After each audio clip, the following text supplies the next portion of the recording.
All right, Shabbos, good morning, good morning. Let us begin. Begin by thanking our sponsors, thanking our Talmud Torah sponsors for the month of Av, Paul and Kathy Pollack for dedicating the Shiurim and Drashos this month in honor of their grandchildren. Our Daf Yomi sharing the Schos of Refuah Shlema for Yehuda ben Michal.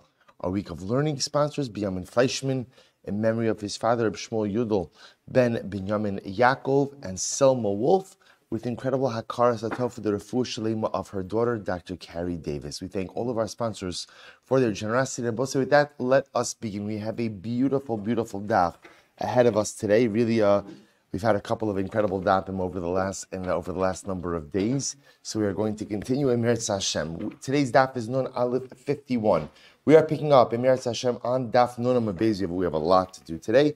At the Tashma. So actually we began this, but let's pick up with this sugya again, as this is kind of where we left off, about 21 lines up from the bottom. So Tashma, the Gemara says as follows. So just to reorient ourselves a little bit, one of the interesting things that we established from the Mishnah is that halacha l'maisa, during the lifetime of the father, there may not be an obligation for support. Again, we spoke about that. That was our extensive sugya yesterday.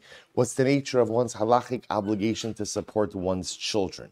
Interestingly enough, what became abundantly clear is after the death of the father, the estate has an obligation to go ahead and support the daughters. What we're now going to discuss in a little bit greater depth is halacha l'maisa. Is the obligation for support only from real property, what we call nechasim sheish l'machrayis, real property, or even from metaltalin, even from movable property? So what we ended off with yesterday is the statement of Rabbi Yitzchak Bar Yosef. And Rabbi Yitzchak Bar Yosef said in the Aliyah, in the attic, they went ahead and they instituted that daughters should be supported from metaltalin. That was the institution. So Tashma. So we'll say with that, we're going to show some additional examples of this. So Tashma biyadei Rabbi Banai, achud Rabbi Chia bar Abba, in the hands of Rabbi Banai, the brother of Rabbi Yehuda bar Abba. So the Gemara says, Havu metaltalin diyasmi.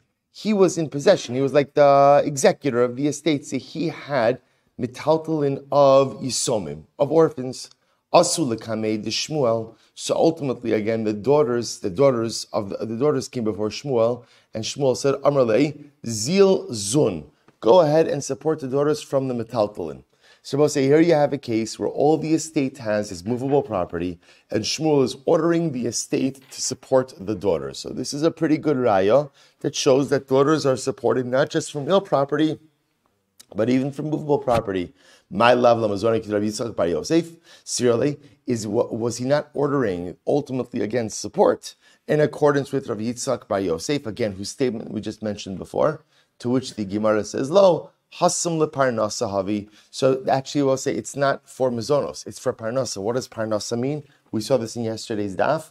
Parnasa ultimately again refers to nedunya, refers to dowry.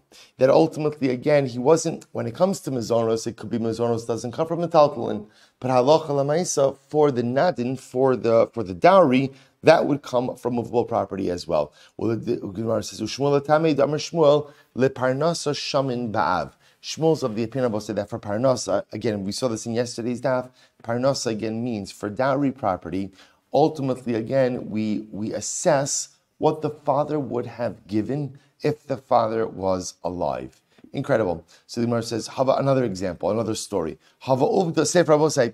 Just want to point out, so then, therefore, it's not conclusive yet. We don't really know. We know for sure that daughters are given mezonos from real property.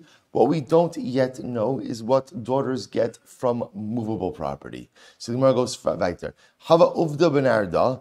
Vidun Daini ben Arda, an episode like this came up in Arda, meaning again that all the estate had was movable property, and ultimately again Vidun Daini ben Arda, and the judges of Narda judged accordingly and ordered the daughters to be supported from movable property. Bepompadisa, a similar episode happened in Pompadisa. The Agvi Rav Chana bar Bizna, and again Rav Chana bar Bizna collected metaltalin to support the daughters. Amru Rav Nachman, Zilu Ahadru. Rav Nachman said, you better give back that metaltalin. Ve'ilo, and if you don't restore the metaltalin back to the estate, Magvina lechu la'apundaichu minaichu. I'm going to collect or going to seize your mansion from you. In other words, he was threatening him that if you don't return the assets to the estate, ultimately, again, I'm going to seize your assets to go ahead and make the estate whole. Okay. Rabbi Ami, Rabbi Asi, Savar Lemezan Mitaltli. Rabbi Ami, Rabbi Asi felt that girls should be supported, daughters should be supported from the metaltlin of the estate. Amar Luhu Rabbi Yaakov Bar Idi. Rabbi Yaakov Bar Idi said to him, Milsad Rabbi Yochanan Reish Lakish lo avdu be'uvda, asun avdu be'uvda. Something that Rabbi Yochanan and Reish Lakish themselves did not go ahead and paskin. In other words, they didn't paskin that girls can be supported from metaltlin, and you're going to paskin that girls are supported from metaltlin. Rabbi Elazar suffered the mezim metaltlin. Rabbi Elazar also felt that daughters should be supported from metaltlin. Amr the Rabbi Shimon ben Yokim. So Rabbi Shimon Yokim said, so the Rabbi Yodea ani Yodea ani becha she'im midas hadin ata osa ella midas rachmana. So also this is very interesting. So Rabbi Elazar wanted to order that daughters be supported from movable property. So what happened? This is quite fascinating. So Rabbi Shimon ben Yokim said to him, Rabbi, I know that when you order the daughters to be supported from metaltalin, you're not saying that as the din, right? Rather, you're saying that ultimately, again, as the midas harachamim. But here's the problem. Elashema yiru ha-talmidim v'yikbu'u halacha ledoros. The talmidim will see what you do, and the talmidim aren't going to realize that what you're doing is exercising compassion. They're going to assume that what you're executing is halacha, and they will establish halacha for future generations that girls are supported from metalton. I will say, what a profound musar. That ultimately, again, sometimes, you see, what we do is we look at our actions and we kind of say, as long as the action is correct, then I could do it, which is certainly not a bad metric to gauge one's actions by. But let me say, there's another element that what we do, our children see, what we do, our friends see, what we do, our community sees. And so sometimes, even if I know it's 100% correct, but if the action itself could look a different way and people could interpret it a different way, then halacha l'may said they could learn from it and potentially learn an erroneous lesson. It's a heightened level of actional self-awareness where a person has to be aware not just am what I'm doing is correct, but lamaisa is what I'm doing appear, does it present in the way I need it to present? And here's like a perfect example of this. Rabbi Elazar felt in this case, and we don't know the background to this case, but he felt in this case the daughters should be supported from metaltalin. And comes along Rabbi Shimon Yokim and says to him, Rabbi, that you're correct. I understand what you're doing. But just understand, everyone's going to see what you're doing, and they're going to interpret your actions in a certain way. The way they're going to interpret your actions is, this is halacha l'maisa, and suddenly, what you are doing als rachmanis becomes codified als din. And that's a problem. Let's say it's an incredible, sometimes you think about because we often think as long as I know that the action is correct, that's good. And by the way, what a level to get to.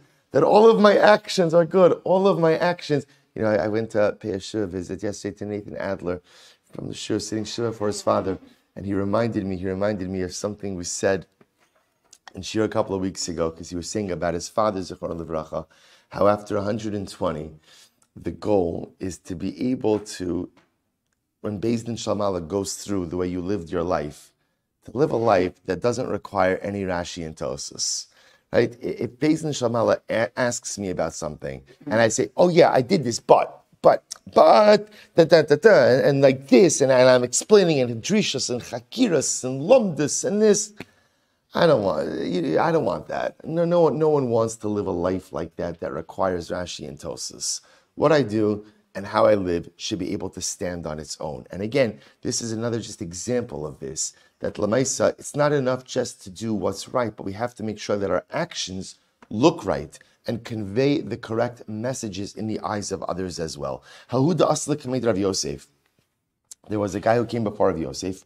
Amar Lahu, havu la mitamra. I'm sorry. There was a girl. So there were orphans. It was all a case of girl orphans, right? Hahu daughters. Hahu das lakamin Rav Yosef. Amar Lahu, havu la mitamri da al budja. So Rav Yosef ordered, go ahead and support her from the dates da al budja. Now we'll say, what's budja? Rashi says over here in the about 5 lines after the bottom, budja machatzalos shenosnos tachas hadekolin kishegodrin hatmarim. These are the mats, right after they go ahead and they harvest the dates from the tree. These are the mats. These are the mats that they put the dates on, like to dry out a little bit.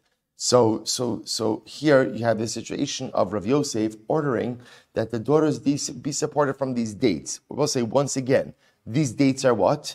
They're metaltalin. They're movable property. So the Gemara, Amalu Abaye, ilu bal chov hava. So tell me, so Abaye said to him, tell me, if it was a creditor who was collecting, would you allow a creditor to collect from such things? Here we'll say in general, a creditor who generally has a lot of power in halacha, really only has the ability to collect nechasim mishubadim, real property. A creditor doesn't usually have the ability to collect from movable property. So says Abaye to Rav Yosef, you're essentially giving the daughters greater power than a creditor, which is just interesting. To which the Gemara says, No, I don't literally mean dates that are on the mats. Rather, I mean dates that are fit for the mats, which means what? They're ripe enough to come off, but where are they? They're still on the tree. So because they're still on the tree, therefore what? The mechuber l'karka, therefore they're considered to be real property. That's why the girls can be supported from that. Says the Gemara top of Nun Aleph, sof kala omeid ligzos kigazos dami. Rabbi said there's a concept in halacha that anything that is fit to be harvested is as if it's harvested already. Gazos literally means or shorn. This can also refer, the paradigmatic example actually of it is wool on a sheep. But again, for our purposes, anything that is attached but is absolutely fit to be removed is considered halachically as if it's removed. So therefore, halacha l'maisa, if you have dates that are ready to be put on the mat, just because they're still actually attached to the tree, does not necessarily make them mechubar. To which the Gemara says, no. The tzricha l'dikula ka'amina. Rav Yosef says, no. I'm talking about dates that still need the tree. So ultimately, it turns out that Rav Yosef was more using an expression more than a description. So essentially what he was saying was you could support the daughters from the dates that are on the tree. Which dates that are on the tree? The dates that still need the tree. So whether they're not fully mature or they still need the tree, Lamais again, that's mechuber, and therefore it's saying that they could collect from metaltalin. Incredible. Hahu yasam v'yasoma da'asul kamei derava. We'll say Nun Aleph Amud Aleph, second line down from the top, 51a. So there was Yasam and Yasoma who came before Rava. Okay, remember why they come before Rava? They want to be supported from the estate, from their father's estate. So what's the halacha? So Amar Lahu Rava, Halu the Yasam Mishal Yisoma. Go ahead and give the Yasom mizonos and give him extra for his sister. Amar Rabban Rava, Vahamarhu da Amar Mimikarkoi V'lo Mimitaltali, Bein Lemizone, Bein Leksuva, Bein Leparnasa. Shabbos say this apparently was the case once again where the estate had no real property, but rather again it was an estate comprised of movable property. So here you have Rava saying, give mizonos to the son and give him extra mizonos for his sister. So once again, the Rabbanan ask Rava, you're the one who paskined that support, in addition to other items, only comes from real property, not from movable property. And yet here you're saying, give the girl mizonos on movable property. So which the Gemara says, Amr lehu, ilu ratza shifcha l'shamsho, milo yahavinale. Tell me, if the son were to come and he were to say he needed domestic help in the house, would we not provide him with funds for that from the estate? Kol shekein hacha di'iketarti. All the more so here in this case where there's two elements. In other words, I will say apparently in this case, the brother and the sister were living together. The sister was responsible for a lot of the domestic responsibilities. So Rava felt that halacha l'maisa. That's why, if you notice, I will say, by the way, the way he phrases this is interesting. He doesn't say, give the son and the daughter mazonos. Rather, what does he say? Give the son mazonos and give him extra for his sister. So what we're doing is we're giving the son an extra allotment. Why? Because the way we could view the daughter in this type of situation is she's aiding the brother. Had the brother come to us and said, I need help in the house, would we not have given him extra funds? Well, his sister's providing that role, and therefore halacha l'maisa, give her the mazonos als that. So it's interesting. It was a different way of diverting mazonos to her without having to violate the precept that mazonos for a daughter doesn't come from a taltalin. Very interesting. So Tana Abanon. Echa nechasim sheish lan achrayis, ve'echa nechasim she'en lan achrayis, motzien lemazon isha, ulebanos divrei Rebbe. So we'll say now we're going to see that in reality. Well, we've seen this already up until this point. This is a machlokes. This is a machlokes. In other words, here's what we know and here's what everybody agrees with. When it comes to real property, land, everyone agrees that could be used for the support of a daughter. So here comes along Rebbe, and what does Rebbe say? Echa nechasim sheish lan achrayis. So we'll say the phrase nechasim sheyesh lahem achrayis means land, real property. Ve'echa nechasim she'en lan achrayis, or movable property. Motziin lemazon isha. We go ahead and we'll extract it to support the wife. Ulabanos, and for daughters. Divrei Rebbe. So Rebbe holds that movable property, real property, everything can be used for mazonos. Okay, Rav Shimon Elazar Omer. Rav Shimon Elazar says no. Nechasim sheish lan achrayis motziin lebanos. So okay, so Rav Shimon Elazar's position is a bit more. Well, you'll see. He just includes more cases. So look what he writes. So Rav Shimon Elazar says nechasim sheish lan achrayis. If you have a real property, land, so motziin lebanos min habanim. You could extract from the sons for the daughters, because also remember again, if the father died, sons inherit the land. So the idea of extraction means we would go ahead and take from the Yerusha in order to provide mizonos. So mosin lebanos min habanim, o lebanos min habanos, and from for daughters from daughters, u lebanim min habanim, and for sons from sons, u lebanim min habanos, and from sons from daughters. So in other words, we're both say, whoever is in control of the assets, whoever has inherited the actual land, we would extract from that inheritance in order to provide mazonos for all of the children. That's with real property. So we'll say, so ultimately, again, this is all talking about where also there is enough property. There's enough property. But I will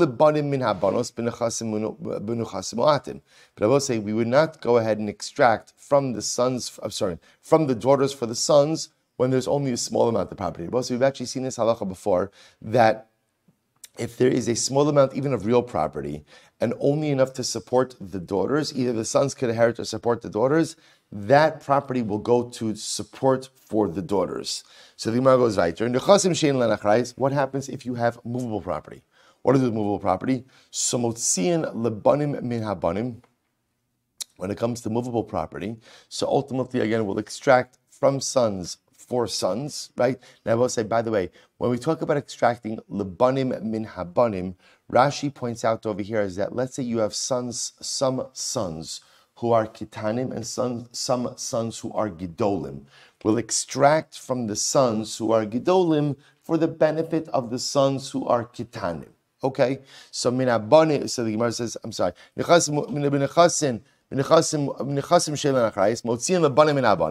extract from the sons for the sons. So again, that's kitanim. That's from the gidolim for the kitanim. Ulebanos min habanos, and from daughters for other daughters. Ulebanim min habanos, and for sons from daughters. Avalo lebanos min habanim. What won't we do? We won't extract movable property from sons for the support of the daughter. So we'll say what this boils down to is fundamental machlokes Rebbe and Reb Shimon ben Elazar. Are daughters supported from movable property? Rebbe says yes. Reb Shimon ben Elazar says no. Afal gav de kaimalon halacha krebi mechavero. And even though normally we paskin that the halacha follows Rebbe mechavero, that when Rebbe has a machlokas with someone, the machlokas always follows Rebbe. Hacha halacha kreb Shimon Elazar. Here I will say again that rule doesn't apply, And in this case, interestingly enough, the halacha is going to follow Shimon Elazar. The Amar Rava, Hilchasa mimekarkoi v'lo mimetaltali bein l'ksuva bein l'mizone bein l'parnasa. And I will say that is how he paskin halacha l'maisa. The Gemara says that ultimately, again, when it comes to these obligations, whether the obligation is ksuva of a wife, mizonos, or parnasa. So remember again, mizonos means the support of daughters.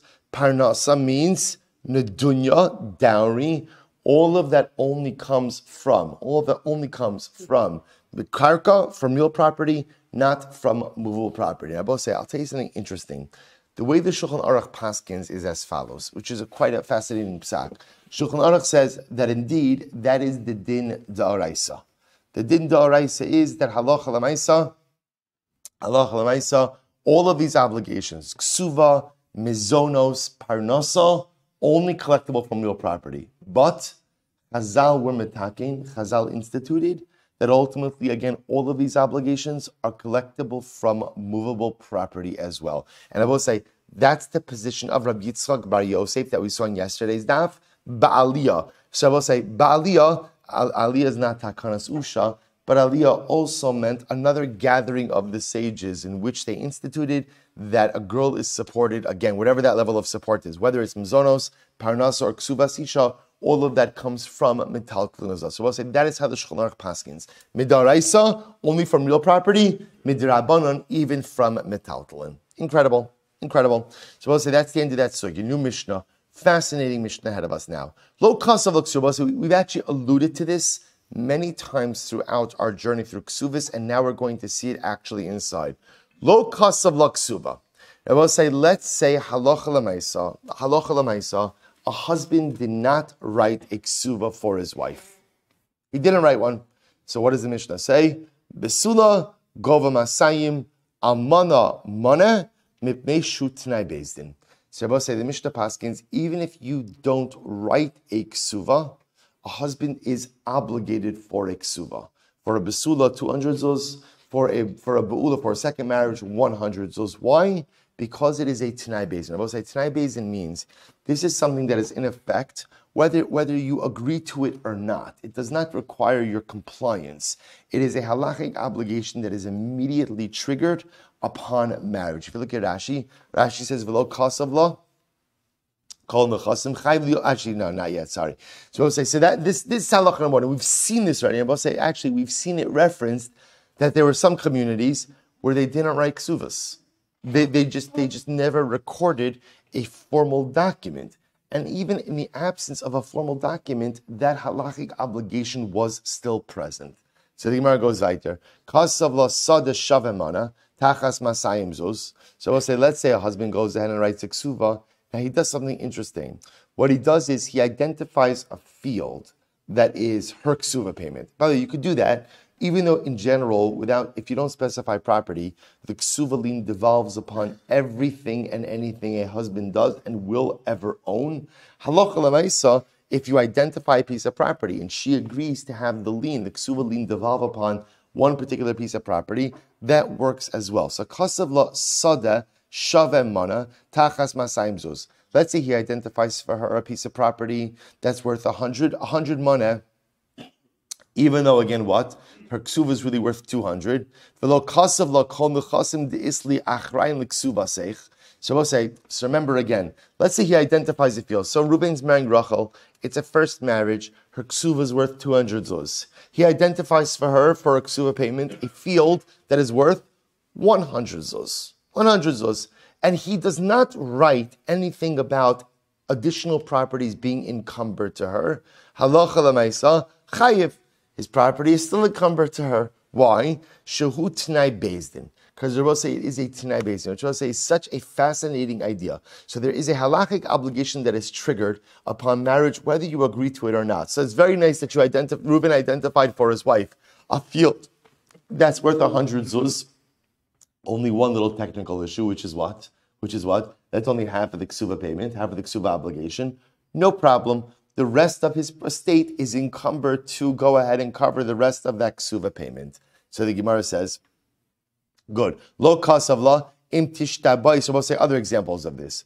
Lo kasav im tishtabai afar kinech. Shabbos say, in general, in the Kesuva, it's fascinating to see what was written in the Kesuva. In Kesuvos, it was also written about the fact that a husband will redeem his wife. If you're taken captive, I'll redeem you. Let's say he conveniently left that out of the Kesuva, right? I forgot. A lot going on at the Chasana, right? So I forgot to include that phrase. I will say, and she's taken captive. Halacha l'maisa, he still has the obligation to go ahead and redeem her. Actually, the phrase was lo kasav la im tishtabai. The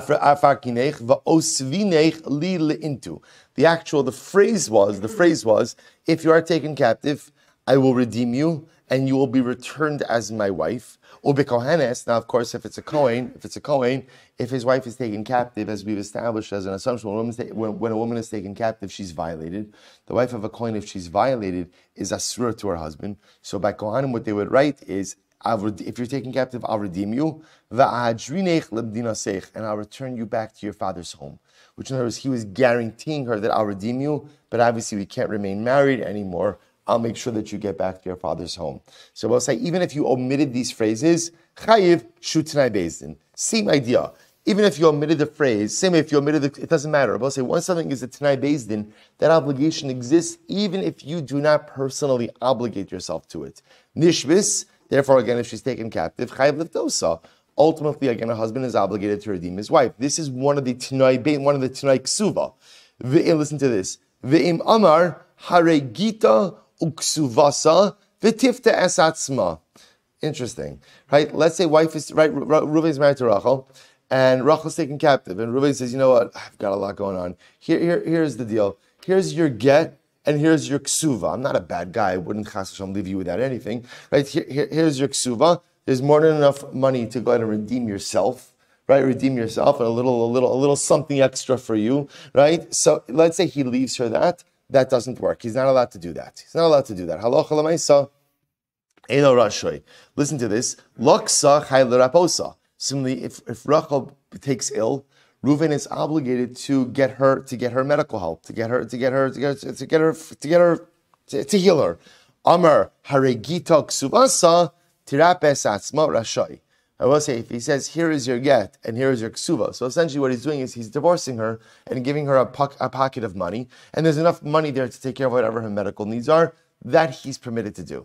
It's interesting. I will say, if you take a quick look at Rashi says over chayv raposa sharafua kimizonos. It's very interesting. We'll discuss this in greater depth, but Rashi explains the obligation that a husband has to go ahead and take care of his wife who is ill is the same concept as providing her mizonos. And therefore, Abosai, now it makes a bit more sense. Therefore, again, the same way that a husband could say, listen, I don't want to support you anymore, so here's your get, here's your ksuva, and okay, we're done. So since refuah seems to be a derivative of mizonos, technically speaking, if halacha l'maisa she takes ill, he has the ability to say, here's your get, here's your ksuva, and take care of your own medical bills.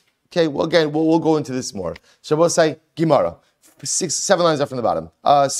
So first white line, money. Whose opinion is our Mishnah? Rabbi Meir Hida Amar Kalapoches lebesulam mimasayim la'amana mi'amana harezu bi'ilas nus. So we'll say this is the opinion of Rabbi Meir, because Rabbi Meir says that essentially, if you go ahead and you try to make a ksuva for a besula less than 200 zuz, or a ksuva for an amana. Amana, by the way, means just second marriage, less than a moneh. This is a be'ilas znus. Ultimately, and I will say that halacha l'maisa, it's as if there's no marriage, which is another way of saying that halacha l'maisa, you cannot diminish the amount of a ksuva. Ksuva is a set amount, is a Tanai Bezdin, and even if you try to change it, it doesn't make a difference. The amount is locked in by a Tanai Bezdin. To Rabbi Yehuda, because if you think the Mishnah is Rabbi, and therefore both say this seems to be the opinion reflected in the Mishnah. Because if you think it's Rabbi Yehuda says, Ha'amar, Ratza kosev lebesula shtar shamasayim, v'hi koseves hiskabli mimcha mana, ula amana mana v'hi koseves hiskabli mimcha chamishim zuz. So I will say, listen to this. So this is actually quite interesting. Rabbi Yehuda holds that no, you could forgive part of a ksuva amount. And as Rabbi say, let's say Reuven is marrying Rachel. And let's say Reuven says, listen, Rachel, I love you very much. I'm strapped for cash. I want to give you a ksuva that's worth 100 zuz. So what could Rachel do? Rachel could say that Reuven writes a ksuva for 200 zuz, and Rachel essentially says, I received 100 zuz of my ksuva. She writes a receipt for 100 zuz. And I both say, what does it mean when she writes a receipt for 100 zuz? What is she effectively doing? What is she doing? She's forgiving half of the ksuva. So Rabbi Huda holds that a wife could forgive half of her ksuva. It's interesting. Rabbi Meir holds a ksuva is unforgivable because ksuva, as much as it's money owed to Rachel, so to speak, it's not Rachel's money to decide what to do with yet. Obviously, upon death or divorce, it becomes her money. She can do whatever she wants with it. But Lamaisa, when you get married, that money is secured by Chazal. Instead, Rabbi Meir says, even if you try to tamper with the amount, it doesn't make a difference. Halacha Lamaisa, first marriage, 200 zuz, second marriage, 100 zuz, that's what it is. It's an immutable amount. Rabbi Huda, on the other hand, holds that halacha Lamaisa, no, you could play around with ksuva amounts. In other words, as long as the wife is willing and she's okay forgiving an amount, that's absolutely fine. So clearly our Mishnah reflects the view of Rabbi Meir and not Rabbi Huda. Okay, Ema Seifa, but look at the end of the Mishnah. Kasav lasa deshave manatachas masayim zuz, v'lo kasav lakol nechasim de'isli achron l'ksuva seich chayiv. Shutinai Bezdin. So I will say, what was the second part of the Mishnah? Let's say the husband identifies a field for his wife's ksuva. So Reuben writes to Rachel, this field is for your ksuva. Only one problem. The field is only worth 100 zuz. And he did not write that the rest of my property is collateralized for your ksuva. Even though he forgot to write it, so to speak, halacha l'maisa, the rest of his property is collateralized. To which the Gemara says, Asan Rabbi Huda. That reflects the view of Rabbi Huda, because what does Rabbi Huda say about saying? Rabbi Huda says, the Amar Achrayus Tos Soferhu. Rabbi say this is actually quite fascinating.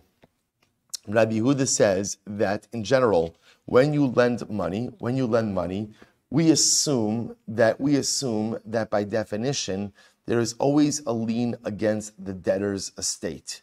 And if for some reason there's no lien mentioned in the document, we ascribe that to scribal error. That was Ta'os Sofer. That was not knowingly left out. That was a mistake. Shabbos say, the second part of the Mishnah seems to reflect this idea, that if Reuven goes ahead and says, Rachel, here's a field that's worth 100 zuz for your ksuva, but her ksuva is worth 200 zuz, and he didn't write that the rest of his property is collateralized, we look at that omission as a scribal error. So we'll say, that reflects the view of Rabbi Huda. So what's going on over here? The Gemara says he's going to say, Di Rabbi Meir, Amar Achrayus Lav Tao Sofrahu. But see, Rabbi Meir is of the opinion that when a document does not include Achrayus, does not include a lien, a collateralized claim, that you don't ascribe that to scribal error. What do you ascribe that to? What do you attribute that to? They will say, Rabbi Meir says, one second, there are transactions that don't come with liens. You can't say that every single absence of a lien in a document is scribal error. So Rabbi Meir says, no, that was the agreement of the parties. This is an interesting case. Matza shtari chov. Rabbi say, let's say you find a loan document. This is an interesting shaila in general. Imagine you're walking on the street and you find a document that says, Reuven lent Shimon $10,000. So Rabbi say, what's the shaila? What do you do with that document? Because listen to this. You don't know who lost that document, right? Remember again, before the debt is paid, who holds the loan document? The creditor, the lender, right? Once it's paid, the borrower, because that's his shover, that's his receipt. So we'll say, here's the shaila. Who should you return it to? Because if you return it to the wrong person, you run the risk of what? One possibility is you could deny the lender from getting repayment. Other possibility is you could allow the borrower to not repay. So what should you do with it? So we're on base. So we'll say if the document has a lien clause in it, you should not return it. Don't return it to anyone. Because this is a document that Beis Din could extract money based on.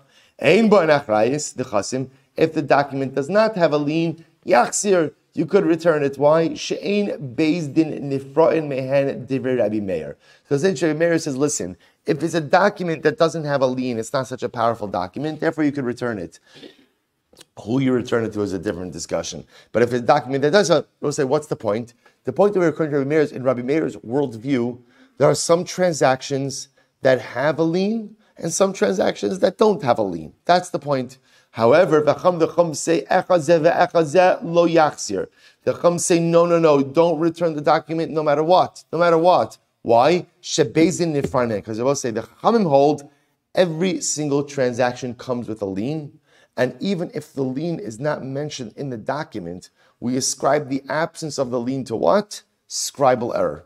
Toh sofer. Shabbos say. So again, without getting into the details over here, the point is, Rabbi Meir holds that ultimately, again, sometimes when there's no lien in a document, that's not toh sofer. That could be the agreement of the parties. Shabbos say, here's our problem. Reisha Rabbi Meir, the Sefer Rabbi Yehuda. So I will say what it sounds like is the beginning of our Mishnah reflects the view of Rabbi Meir. Ultimately, against Rabbi Meir said that Kesuvos is a Tanai Bezdin, and if you try to tamper with the amounts, your tampering is ineffective because the amounts are locked in. That was Rabbi Meir. So the first part of the Mishnah is Rabbi Meir, and then it sounds like the second part of the Mishnah, which was the case ultimately again where the husband goes ahead and identifies a piece of property. He says, here, this property worth 100 zuz is your Kesuva, and he failed to go ahead and write any lien in the Kesuva, that we say the lien is still there. That goes according to who? Rabbi Yehuda. So we'll say, you tell me now we have a Mishnah that goes the Reish like Rabbi Meir, the Sefer Rabbi Yehuda. So in general, we don't like that. Rabbi Meir. Maybe the entire Mishnah is Rabbi Meir. Rabbi Meir being Kesuva l'shtare. So I'll say maybe Rabbi Meir makes just a distinction between Kesuva and regular shtaros. Maybe by regular shtaros, Rabbi Meir says you can include a lien or you could exclude a lien. Maybe by Kesuva he agrees there's always a lien. There's always a lien by Kesuva. And therefore, even if you don't write the lien in the document, the lien itself still exists. But does Rabbi Meir make a distinction between Kesuvos and other documents? Vatanya, we learned, there are five people or five situations where we collect from Mechurorin. Both say Mechurorin means unencumbered property. Unencumbered property. And what are they? Ve'eluhein, peros, produce, shevach peros, any type of improvement to produce. Mekabel alav lozun as ben ishto ubas ishto, someone who goes ahead and accepts upon himself to support the son of his wife or the daughter of his wife. The get chov she'ein bo achrayis, or a loan document that doesn't have a lien in it. Uksuvas isha she'ein bo achrayis, and a ksuva of a woman that doesn't have any type of achrayis written into it.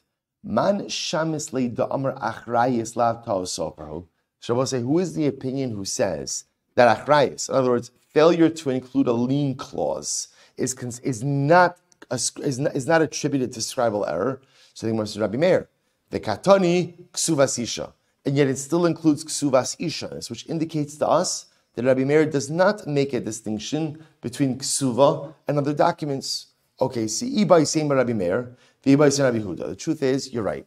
We like a Mishnah to be consistent, and the truth is, the Mishnah could either be consistently Rabbi Meir or consistently Rabbi Yehuda. How so?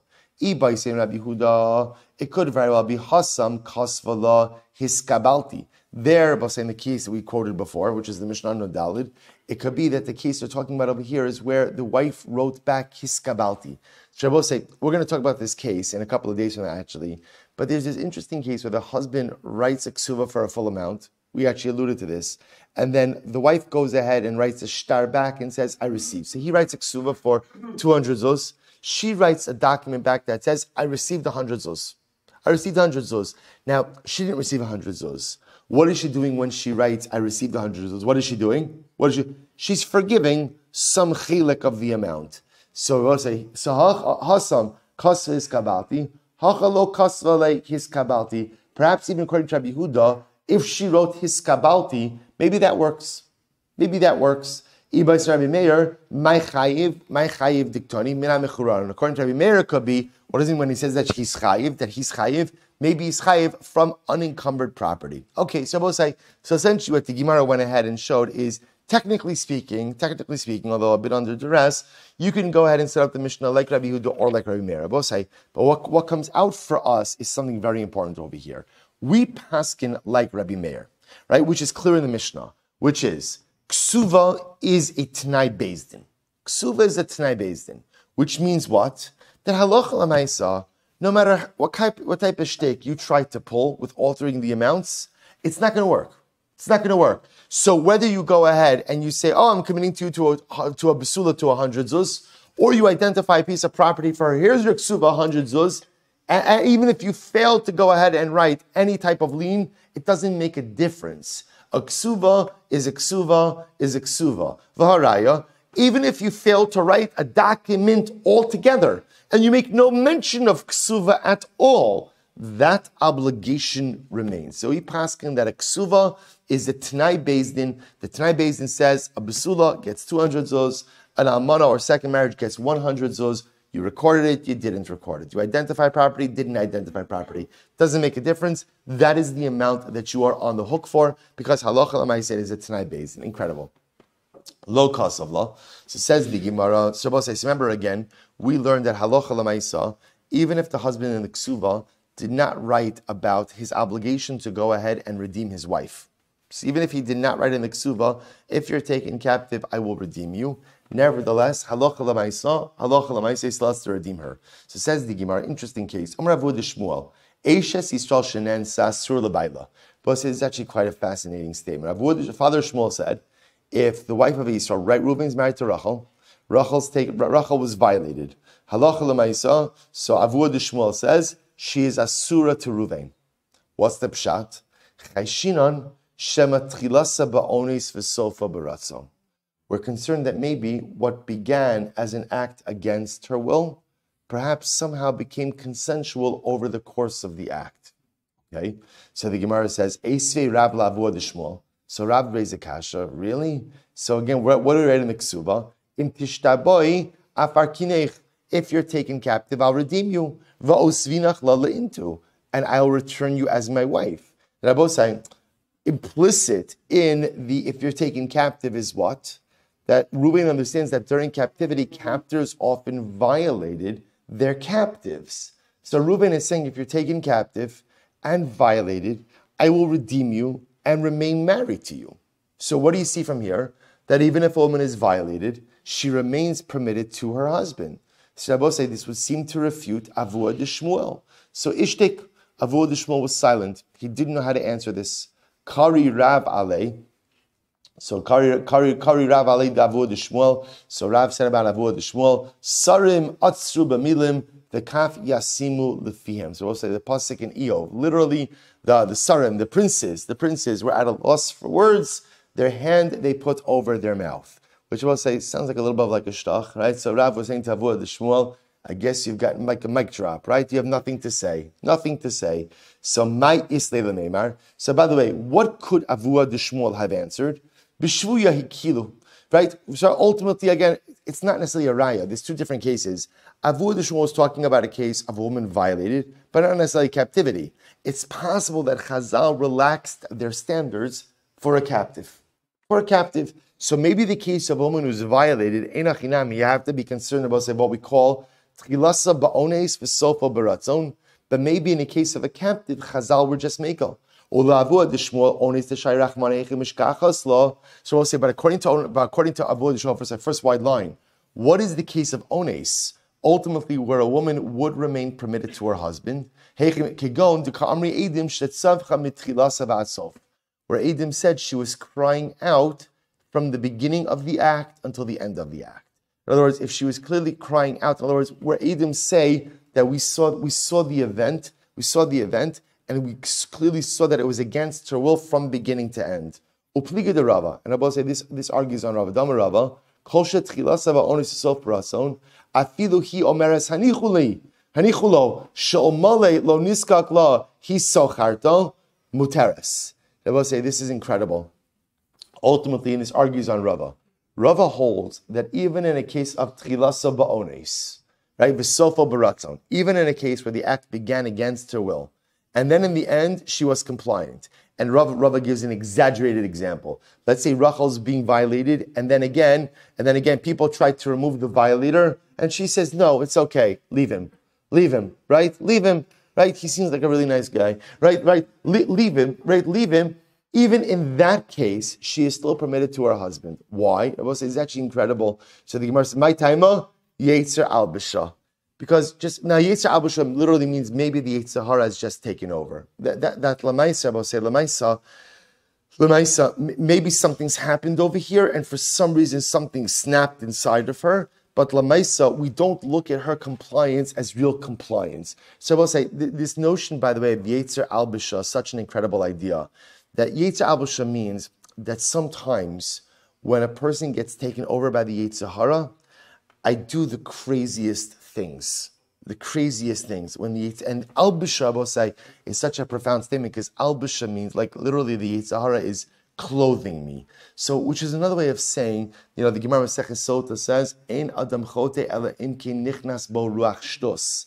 Person only sins if a spirit of foolishness enters into them. That sometimes when the yetzer hara kicks in, we all know this from our own lives. We do the craziest things that I would never imagine that I would do, things that I never imagined I'd be a part of, somehow again become real. So Rava says, even in some kind of, and I want to point out, by the way, the notion of tchilasa ba'onis asofa baratzon itself seems like such a far-fetched case. They're talking about a woman who's being violated. Right? Even if you want to go with we'll talk about a Stockholm syndrome type, but even that's over a protracted period of time, right? The notion that a woman would be violated, and over the course of the bia, it would transition from a violation, which Rabbi say, by the way, I want to point out, remember again, when a man is violating a woman, or trying to violate a woman, he's considered a rotzeach. He's considered a murderer. You're allowed to kill him.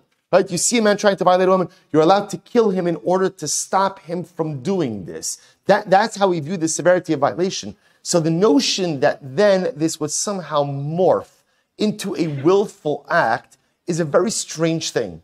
But even if somehow it happened, we don't attribute this to an act of arayas. We don't attribute this ultimately again to an act of erva. At the end of the day, what do we attribute this to? Something snapped. Something snapped in her, right? Yetzer albisha, something just fundamentally changed.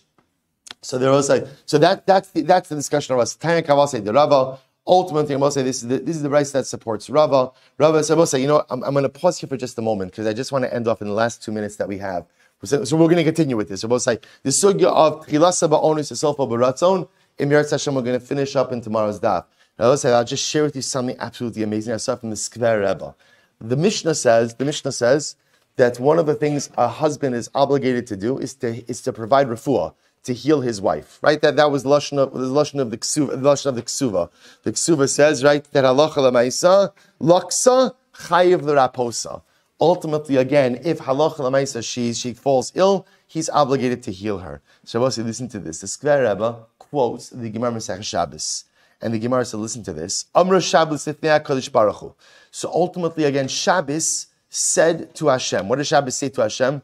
L'kulam yesh ben zug, v'li ainli ben zug. Every day of the week has a mate, and I have no mate. Right? After all, again, what's happening? Because remember, Sunday has Monday, right? Tuesday has Wednesday, Thursday has Friday. Shabbos says, who do I have?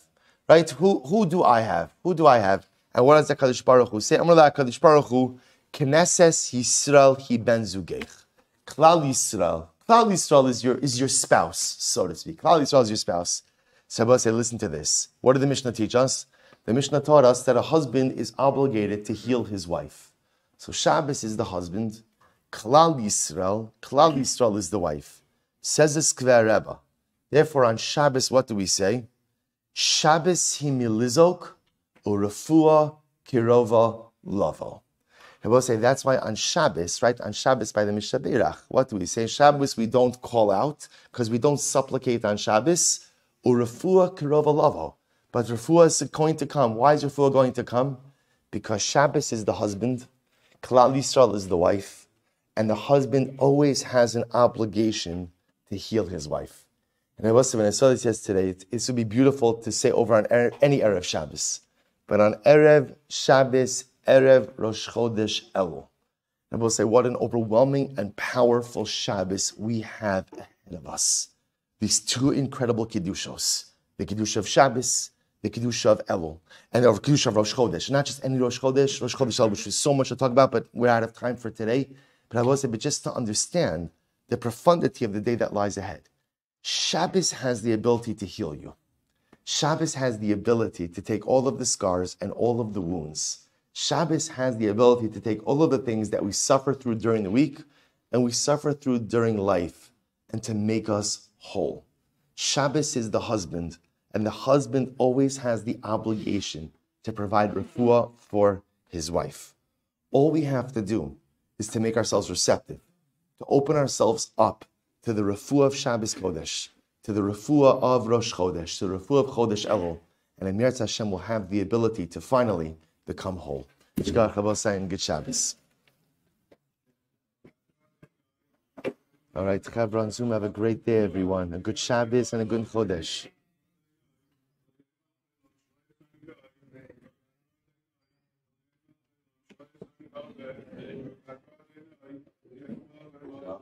Shabbos and Chodesh.